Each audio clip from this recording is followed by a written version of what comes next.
নমস্কার বন্ধুরা, আমি আবার চলে এসেছি নতুন রেসিপি নিয়ে।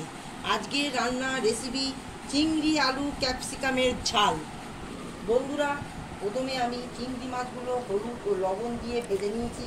তারপর আলু সেদ্ধ করে নিয়েছি, ওতে ক্যাপসিকামগুলো ভেজে রেখে দিয়েছি। ওতে দেবো 2 চামচ টক দই দিয়ে সব মেখে রেখে দিয়েছি। দেখুন, চিংড়ি মাছ, আলু আর ক্যাপসিকাম মেখে দই দিয়ে রেখে দিয়েছি।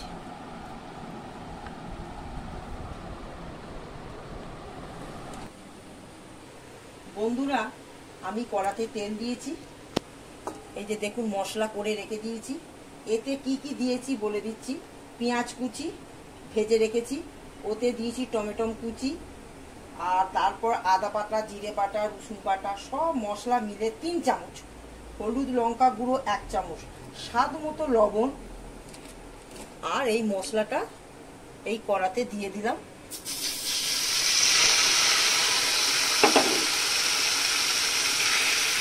মশলাটা দিয়ে দিয়েছি। এবার